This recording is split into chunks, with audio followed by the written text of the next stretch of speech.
Uy, mga mahilig sa nakakatakot. Ngayon, magkukuwento tayo ng mga nakakakilabot na istorya mula sa ating kasaysayan. Kumuha ng kumot, patayin ang ilaw, at simulan na natin ang kwentuhan. Una, ang alamat ng Haunted Doll ng Maynila. Ang kwentong ito ay nagsimula noong unang bahagi ng ika-20 siglo nang bumili ang isang pamilya sa Maynila ng lumang manika sa isang palengke. Hindi nila alam may madilim na nakaraan ang manikang ito. Ayon sa alamat, ang manika ay gumagalaw mag-isa, bumubulong ng nakakatakot na mga salita sa gabi.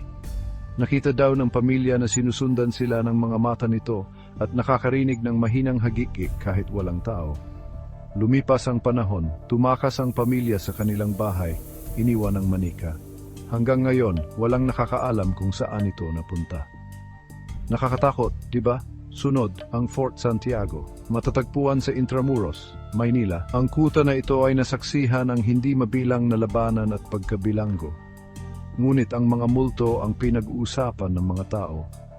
May mga bumibisita na nakakakita ng mga anino, nakakarinig ng mga boses at biglang paglamig ng paligid.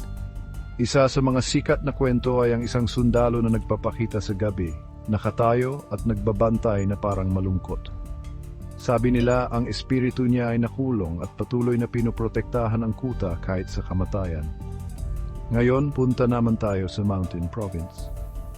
Ang mga nakasabit na kabaong sa Echo Valley ay isang sinaunang tradisyon kung saan ang mga patay ay inilalagay sa mga kabaong na gawa sa kahoy at isinasabit sa mga bangin. Pinaniniwalaan na kung mas mataas ang kabaong, mas malapit ang kaluluwa sa langit. Pero ang sabi ng ilang taga roon, may mga ligaw na kaluluwa sa mga bangin na ito.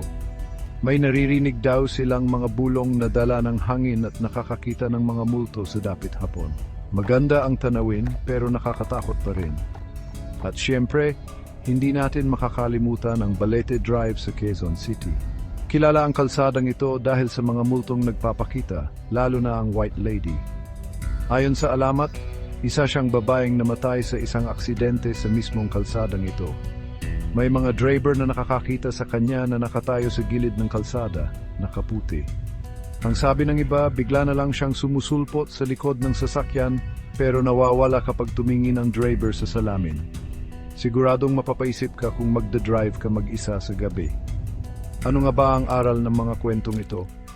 Ang mga lugar na mayaman sa kasaysayan at misteryo ay kadalasang may mga kwentong hindi may paliwanag ng siyensya. Minsan, kahit ang pinakamatapang ay natatakot sa mga bagay na hindi nila nakikita, pero nararamdaman. Salamat sa panood, mga mahilig sa nakakatakot. Kung nagustuhan ninyo ang mga kwentong ito, huwag kalimutan mag-like, mag-subscribe at pindutin ang notification bell. Hanggang sa muli, ingat.